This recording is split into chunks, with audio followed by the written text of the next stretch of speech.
Our next speaker is probably well known by everybody here. I know a little bit about him. It's Sheriff Mitch Woods. Mitch got out of high school in 1970, so he's a little bit older than, or a little younger than me. So he went to work for the, originally for the Port Arthur Police Department as a patrol officer. And after a while, he ended up in the investigation division. In fact, he worked at some point for my stepdad and my father-in-law. So I've known Mitch for quite a while. He's currently was elected back in 96, was it? 1996 by the citizens of Jefferson County to take over as sheriff of Jefferson County. He's got a lot of background behind him, which I'm not going to go into unless he wants me to. Come on up, Mitch. Thanks.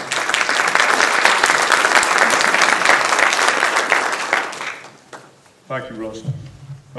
First of all, let me thank ISTC for hosting this thing and putting it together for everybody. Russell, I think it's commendable.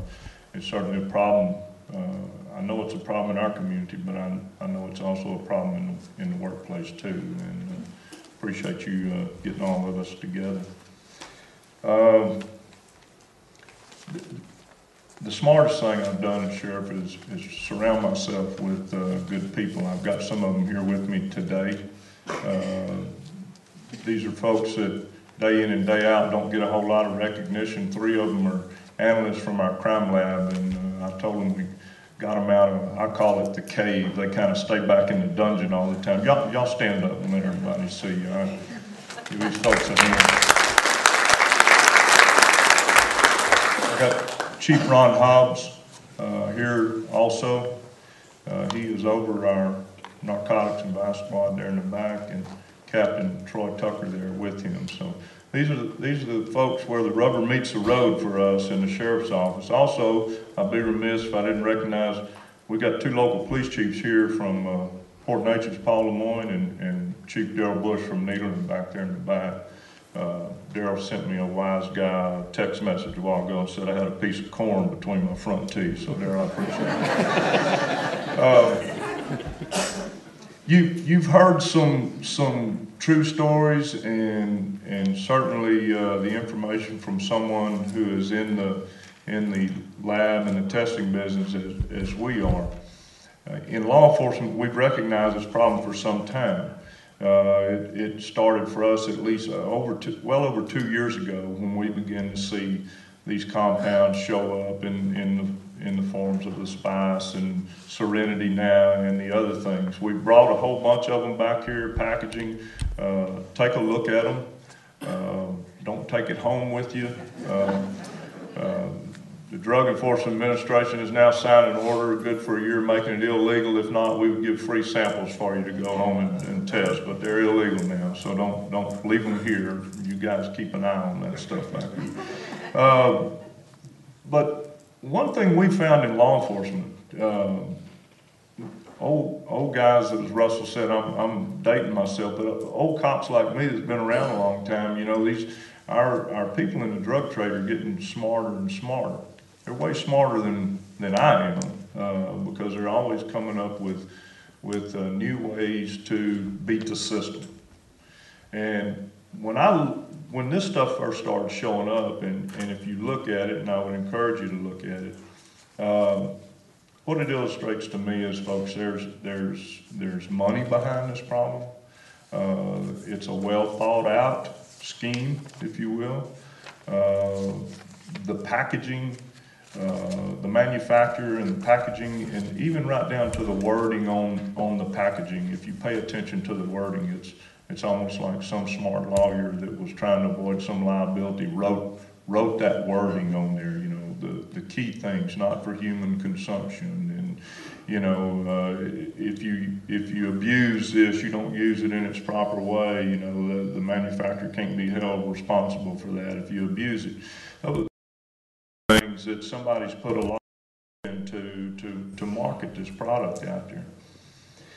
I've said it before, and I stick by it. Sometimes I think the worst thing that's ever happened to our society is the internet, because it has just broadened the horizons of everybody that's on the internet using it, and it has allowed the instant dissemination of information, good information and bad information.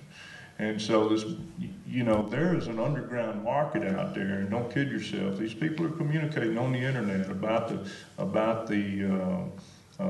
thrills and excitement of using these illicit products, the distribution of them, how to get them, how to manufacture them. It's anything you want to find is on that internet. Now that presents a challenge for us in law enforcement, but it certainly presents a challenge for you in industry, where you've got workers that are coming into your facilities and your concerns for the safety and sobriety of the workers that are in your workplace. It's hard for us, as you see, we're all reacting now, the legislature and those of us in law enforcement. We know there's a problem, and by the time we get up to speed on the problem, and we have to hear these horror stories about the way these things have affected people, the deaths, the horror stories, the abuse of it. By the time we react to it and address it legislatively and get our act together for it, then we're like 2 and 3, 4 years behind the curve. But that's just the nature of our game. We know, and I think y'all know too, as soon as we address this issue and get this done, there's going to be somebody smart enough to come along, and there'll be something new that'll come out, and we'll have to react to that and address that problem also. In the last several years, it's a problem not. I want you to understand that, and I think it's a problem not just for the abuse and the getting high that only affects our kids. It's affecting the public safety as well as in the workplace, in law enforcement all across the nation, and certainly here in the state of Texas. We've seen a tremendous increase of drug drivers. We've seen in the last several years a spike increase in intoxicated drivers that law enforcement is coming in contact with and stopping those folks that haven't been drinking and hadn't had a drop of drink of alcohol, and yet we're finding them that they're so impaired by either this stuff that they're using or pharmaceutical drugs that they've legally obtained by prescription. And it's no longer just the drunk drivers. We've got people that are medicated or high on some product like this that's out there driving. And so these things are causing accidents and killing people. Right here last year in Port Arthur, we had a death of a teenage young man that had been out partying with some friends the night before. They had been engaged in drinking alcohol, but also smoking this spice and the K2. He showed all the symptoms that you've shown here, the vomiting, got sick, they just all thought he was bad drunk. His friends took him home and put him to bed. His mom left for work the next morning, saw him in the bed, just let him sleep, knew he'd come in sick. Well, when she got home that afternoon from work, he was still in the same place, found him dead. They suspected all along that it was from the effects of this stuff. But at that time, we don't have the ability to really test it and find the results. And what the public needs to understand, and our youth and the kids that are using this stuff, and the people that are distributing it and selling it, is there, as was mentioned, there's no quality control here. There's never been any real quantitative studies on how much of this stuff is bad for you. How much of it, what toxicity levels exist in it. And so, you're buying this stuff, but you really don't know what you're getting. It's certainly different from a plant, marijuana from that plant. Therein lies the dangers. We are rapidly trying to influence our legislators and encouraging them. I know the Police Chiefs Association and the Sheriff's Association are all on board on helping to get behind and encourage the passing of this legislation that's before the House and the Senate on the state level today. I'm keeping my fingers crossed and hopeful that it'll go through and pass and go into effect on September 1. We needed it yesterday, and so here locally for us, I think the city of Port Arthur in Jefferson County is the only city in our county right now that passed a city ordinance banning the sale of these products in their stores. Some of the other cities have started those efforts, but there's, I don't have to tell this group, when you get lawyers involved in a process, sometimes when you're dealing with things that aren't illegal, you know, there's some hesitancy to move forward on banning something that it's not against the law to possess or have, and so that slows some of the process down. Certainly this emergency action that the Drug Enforcement Administration took has gone a long way to help us, but what you need to understand is on a federal level, they set the quantity threshold so high for us on a local level that it makes it very difficult for us to prosecute someone unless they have an extremely large amount of these substances to distribute, which makes it very difficult for us to take some sort of federal action unless we catch a tractor trailer load of this stuff. So far we haven't had that. Right now we know that it's in a lot of our stores. It's primarily we find it in a lot of these 7-Eleven type stores.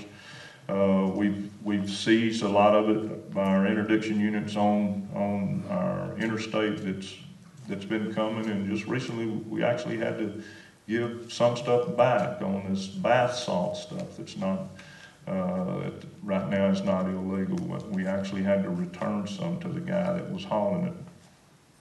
Fortunately for us, he had a little bit of marijuana and he got fined a whole $100 for the possession of the marijuana, and he had a carload of this other stuff with him. So you understand what a problem it is for us. So we're really watching this legislation and looking forward to the day that we can step our enforcement actions up. We're making plans for that now. Our intent is to let all these store owners know the actions that the Drug Enforcement Administration has taken, and to let them know that we're just kind of standing on ready and waiting to go, and we're coming hard when that time comes. We'll be glad to answer any questions that you have. To address one that came up a while ago, if the legislature, when they do address the legislation that's been proposed right now, these substances will become under Part 2. And so just the possession at that time, the possession of it will be illegal. They don't have to sell it, they don't have to distribute it, just the possession of it will be illegal, and we'll be able to deal with it at that time just if we even have someone in possession of it. So and then the distribution will go along with that. So.